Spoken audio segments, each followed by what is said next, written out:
বাজান আমি তোমার পায়ে ধরি, টাকা আমার লাগবই, আমার 5,500 টাকা দাও বাজান। আমি অনেক বিপদে আছি বাজান, ঝামেলায় আছি, আমার টাকা দিতে হইব বাজান। কি ব্যাপার সিদ্দিক চাচা তোমার পা ধরে কাঁদতেছে কেন? আরে কি হয়েছে আবার? টাকা চাই, টাকা দিতেছি না বলে পা ধরে কাঁদতেছে। সিদ্দিক, টাকার জন্য তুমি আমার ছেলের পায়ে ধরে কাঁদতেছো, কি হয়েছে তোমার? আর কইন না বাসার ভাই, অনেক ঝামেলার মধ্যে আছি। আজকে 3 দিন ধরে আমার স্ত্রী হাসপাতালে, তার চিকিৎসা করতে হইব। ছোট মাইয়াটা পাশের বাড়ির এক বাতিজার লগে গেছে পলাইয়া, তারে যে খুঁজান মুই হেঁটে পর্যন্ত নাই। বড় মাইয়া তার জামাই আছে বাড়িতে বেড়াইতে, আমার ঘরে কোনো বাজার সাথে কিচ্ছু নাই, এই জন্য টাকা চাইতেছি। বাজান টাকা দাও, দাও বাজান, অনেক বিপদ আছি তো। আহারে লোকটার কত বিপদ।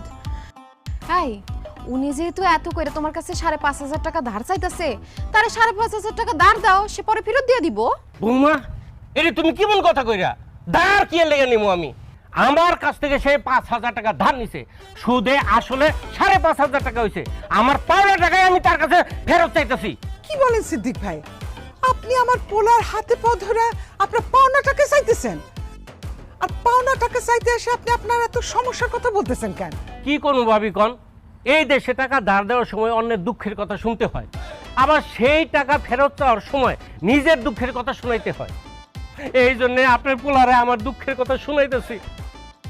বাজান, আমার দুঃখের কথা তো শুনদাই, এবার আমার টাকাটা ফেরত দাও।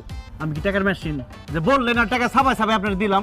সামনে পয়লা বৈশাখ আইতাছে, হালখাতা কইরেন, টাকা দিয়া মিষ্টি খাই আমুনি। এটা কেমন কথা কয় বাসা ভাই কন? হ্যাঁ, আমি করি সুদের ব্যবসা, আমি কি দোকানদারি করি নাকি যে হাল খাতা দিব?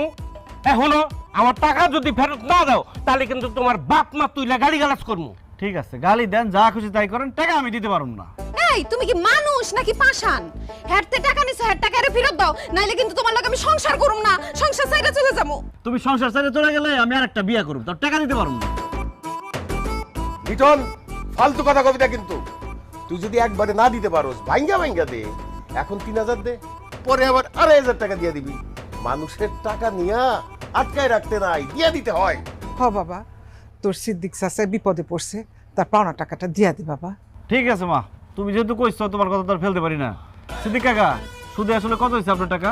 5,500। 5,500? আমার কাছে তো ভাঙতি টাকা নাই, 1,000 টাকা নোট আছে, তার মানে 500 টাকা আপনার কাছ থেকে পামু। 500 টাকা কি ভাঙতি আছে? দেন, আমি 6,000 টাকা নিয়ে দিতেছি। আছে আছে, ইয়াল্লাহ, এতদিন পরে আমার পাওনা টাকা ফেরত পাইতেছি। আল্লাহ বাজান, এই যে ধরো 500 টাকা, যাও নিয়ে এসো। টাকাটা নিয়ে আইসারলেন।